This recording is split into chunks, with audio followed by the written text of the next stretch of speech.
Okay, as calls grow for that transcript to be made public, House Republicans are making it clear that they intend to keep questioning about President Biden's mental acuity front and center, keep that in front and center ahead of the 2024 election. Listen to this.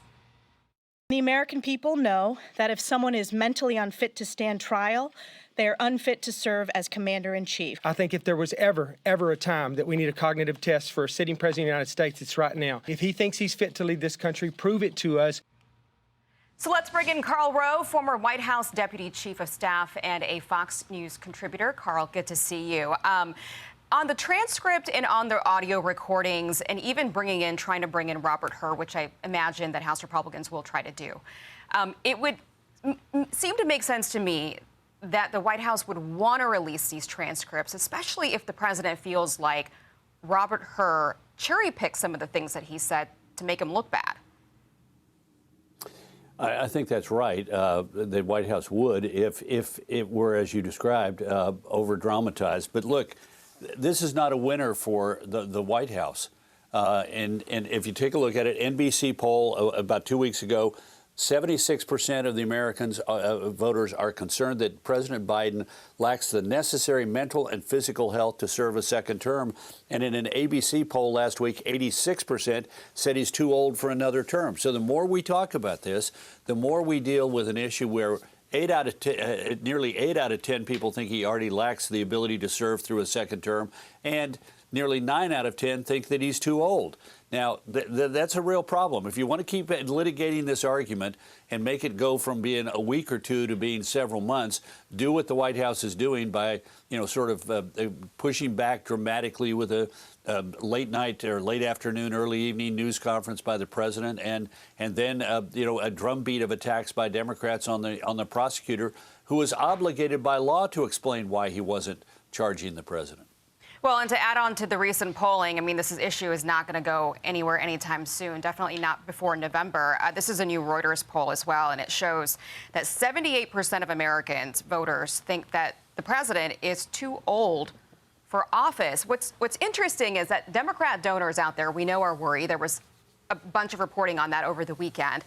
But this is what a Democratic senator said about Biden's mental fitness. He says, in all of our lunches, it's never been discussed. It's kind of amazing. No one has said we should talk about this, or that isn't this an issue. Should we have him come over and talk about it? I've never heard anybody say Schumer should go over there and talk to him about it. Karl, shouldn't they talk to him about this when the majority of the country, as you and I just showed, are worried about this? Yeah, well, look, to me, it's one of the amazing things about this election, that people are looking at the president, and nearly 7 out of every 10 Democrats think he's too old, and nearly 9 out of every 10 Americans think he's too old, and 3 out of 4 Americans think he lacks the mental acuity to perform well in a second term. These are bad numbers, and they're not going to get better. There's not going to be some magic moment where we say, oh, he has shed years, he's gained fluidity, he has been far more intelligent, he's smooth, he doesn't forget. We're not going to say those things. Age is relentless, and his situation is not going to get good between now and November. Having said that, the Republicans better be careful on how they handle this, because ABC News poll that I mentioned, 86% said Biden is too old. That is up 12 points from last September. 62% say Donald Trump is too old. That's up 13 points from last November. So to some degree, this is an issue that's got to be dealt with delicately by Republicans as well, because there's a growing sense, nearly 2 out of every 3 Americans think Donald Trump is too old. The more that we accentuate Joe Biden's age problem, the more we may have created a problem for Donald Trump.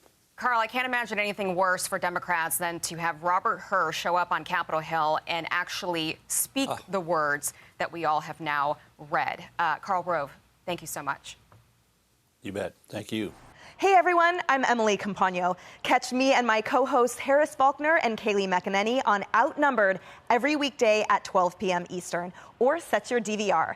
Also, don't forget to subscribe to the Fox News YouTube page for daily highlights.